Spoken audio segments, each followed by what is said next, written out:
Amanda, all the trails you see behind planes in the sky are part of an evil government plot. Our phone towers are actually death towers, and they're going to kill you too.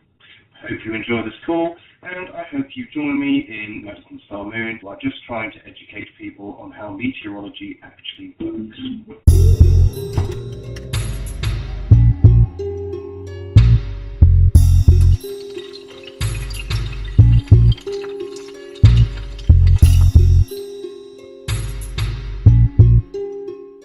Your death towers and your death power lines are part of some sort of actual organized conspiracy. All of the scientific evidence that we have proving that they have radiation, they have dangerous frequencies. I made that video on you because I thought it was worth bringing this to people's attention. Making my own video was an eloquent way of directing more traffic to your YouTube channel. You are particularly vocal about your activism. Chemtrail activism. The chemtrail movement, as you put it, or the death tower movement, it is actually, as far as I'm concerned, doing right by the world. These towers are death towers that have a detrimental effect on human health. They're called death towers for many reasons. People that work on them are often killed. Being a death tower operator is the #1 most dangerous job in America. They catch on fire. They topple over. They mount these things on top of power lines. They actually place them in the most vulnerable locations. And why are they hiding them? Hiding them in church steeples? It's a cross. They're live antennas. How much microwave frequencies do you think that a human can handle?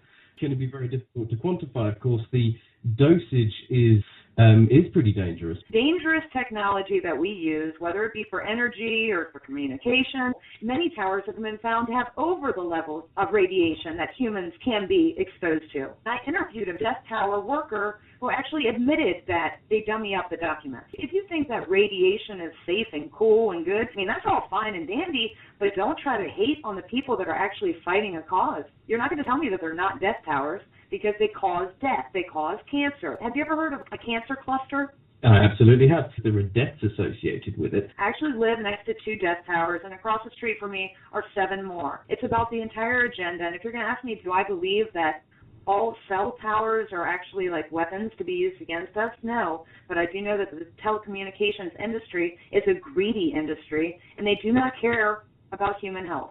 Why would you build a death tower into the stands of a place where kids are going to be playing? Why would they have to put it right there? Is it so the kids in the school have good Wi-Fi?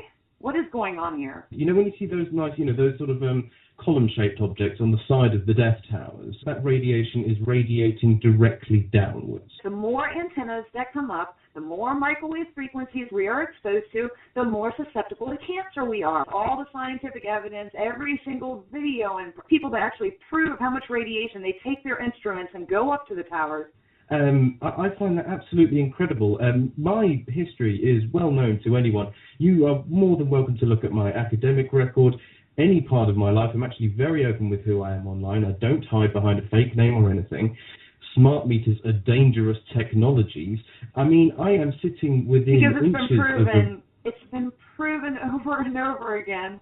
Smart meters are dangerous. So are baby monitors. So are a whole bunch of other things. And I understand at the moment you're probably using a number of wireless devices. And I actually have side effects from that. You're transmitting through the air in the room you are in many, many wireless signals, and you are receiving them as well. And I'm sacrificing myself. Okay. I'm endangering my own life. Every time I go out and do these things, I have a side effect of radiation from the hundreds of towers that I visited over the past few years. It's a side effect. I have a constant ringing in my ears that never ever goes away. It's a high-pitched ringing, and I know many other people suffer from that. I do want to discuss the chemtrails with you for a minute. The lines we see in the sky are, of course, not natural. Those are lines left by planes. That's not up for debate. I don't think you're going to meet anyone that says, Cirrus aviaticus is natural. It's absolutely not. It's an unnatural cloud formation. They don't dissipate at all. It never dissipates.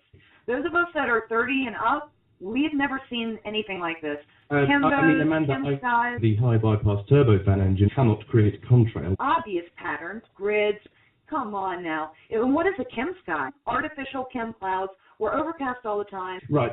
So you mentioned grids, right? How they can spread out, how they can persist, and how they can form, and how they can create patterns. It's something we've heard mentioned a lot. I live in England, and I can have the same damn cloud looming over my house. We know that they spray chaff. We know that they do cloud seeding. They do pesticides, herbicides, fungicides. What else do? They test winds using lithium. They do all kinds of experiments on the atmosphere, which I would like to move on to. Go ahead. Let's talk about geoengineering. Geoengineering. Theoretically fit a nozzle to a plane.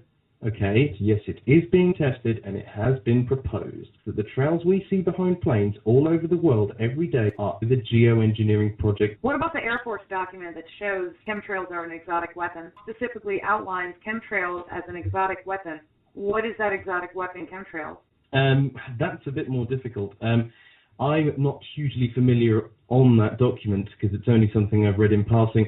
However, it also talks about space-based plasma weaponry, among other things. And from what I remember reading about this document, and you'll have to excuse me because I'm not hugely familiar with it, the fact that this document exists, it absolutely hurts you. I'm saying this quite honestly. I believe that the chemtrail hurts you. It damages you. It makes you afraid. It takes up all of your time. I think they cause genuine harm for all the reasons I stated earlier and more. I'm not going to stay asleep and deny what I'm seeing with my own eyes. And let me ask you this. I know you've heard some of my calls to the government. Why do you think the EPA, after years and years of me calling them, has still yet to even investigate any of my claims? That every single government in the world is in on, every single aircraft manufacturer in the world. Hasn't the UN admitted to this? I mean, I'm sure the UN, I can pull some documents showing that the UN has admitted to spraying us. And I'm going to be really honest with you, Amanda, here.